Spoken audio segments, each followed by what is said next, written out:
खबर आपको बता दें, बिहार की सियासत से जुड़ी हुई है। बाहुबली राजनेता आनंद मोहन सिंह तो जेल से रिहा हो गया। अब सवाल ये है कि क्या और भी बाहुबली नेताओं की जेल से रिहाई होगी? वो कौन से बाहुबली हैं जो आनंद मोहन की तरह रिहाई का इंतजार कर रहे हैं? अहम बात यह है कि इन बाहुबलियों के समर्थकों ने रिहाई के लिए दबाव बनाना शुरू कर दिया है।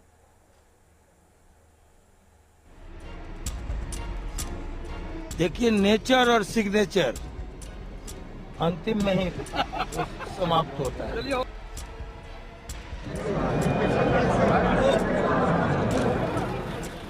सच ही तो कह रहे हैं आनंद मोहन बाबू। बिहार की सियासत का सिग्नेचर और नेचर कहां बदला है? आनंद मोहन की रिहाई से दूसरे बाहुबलियों की भी उम्मीद जगी है। समर्थक पोस्टर लगा रहे हैं, रिहाई की मांग की जा रही है। सत्ता पक्ष हो या विपक्ष, बाहुबलियों की रिहाई की राजनीति में अब सब अपना स्वार्थ देख रहे हैं। इसलिए भारतीय जनता पार्टी अगर रिहाई की मांग कर रही थी तो इसलिए नहीं मांग कर रही थी कि आप नियमों में बदलाव करके किसी को रिहा कर दीजिए, और इसलिए अगर आपने कानून में बदलाव किया तो हम इसका विरोध कर रहे हैं और आगे भी हम इसका विरोध करेंगे, क्योंकि ये सब कुछ किया आपने अपने राजनीतिक स्वार्थ के लिए।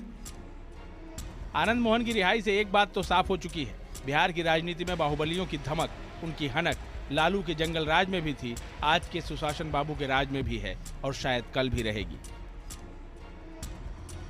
वक्त बदला, समीकरण बदला, सियासत के चेहरे बदले, लेकिन बिहार के बाहुबलियों का जलवा कायम है।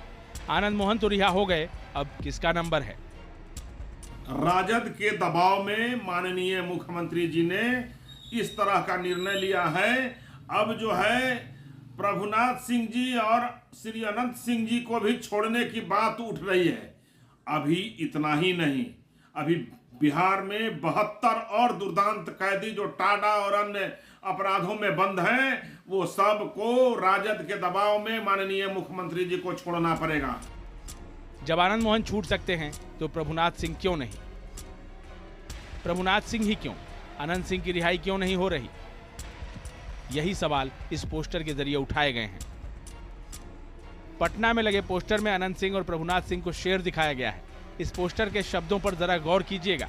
पोस्टर पर लिखा है, सवर्ण को चाहिए अधिकार, नहीं चलेगा अत्याचार। आनंद मोहन की जेल से रिहाई, प्रभुनाथ सिंह को भी जेल से बरी करो भाई। अनंत सिंह के योगदान को क्यों भुलाओगे? क्या जेल से उनको नहीं लाओगे? विधायक अशोक सिंह हत्याकांड में प्रभुनाथ सिंह को उम्र कैद की सजा मिली है। वहीं अनंत सिंह AK-47 रखने के मामले में 10 साल की सजा काट रहे हैं। 2012 के बिहार जेल मैनुअल में हालिया संशोधन के बाद आनंद मोहन जेल से बाहर आए हैं। जो बाहुबली जेल में बंद हैं, उनके समर्थकों की उम्मीद भी जाग गई है। बिहार में सियासत और बाहुबल का गठजोड़ ऐसा है कि राजनीतिक फायदे के लिए खून के धब्बे भी वक्त के साथ अच्छे लगने लगते हैं। आनंद मोहन की रिहाई से दूसरे बाहुबलियों के समर्थक उत्साहित हैं, लेकिन सवाल है कि सुशासन बाबू की सरकार इस मामले में किस हद तक जाएगी? नहीं, वो अपने प्रचार के लिए लगाए हैं, न उनके परिजन हैं, न उनसे कभी उनका सरोकार रहा है। जहाँ तक मेरी जानकारी है, वो अपना प्रचार के लिए ये सब काम करते हैं। जो आजकल व्हाट्सएप यूनिवर्सिटी के कुछ लोग प्रिंसिपल वाइस चांसलर बनना चाहते हैं, और राज्य सरकार को अधिकार प्राप्त नहीं है। इसके लिए देश के संविधान के तहत परिहार बोर्ड है, रेमिशन बोर्ड है, रेमिशन बोर्ड के तयशुदा मानक हैं। उसमें भी कोई सामान्य व्यक्ति जिसकी कोई पहचान नहीं है। अभी इस मामले में सरकार की तरफ से इनकार है, लेकिन यह इनकार इकरार में कब बदल जाए कहना मुश्किल है। वैसे भी 2024 की आहट तेज हो रही है और बिहार की सियासत में कुछ भी असंभव नहीं है।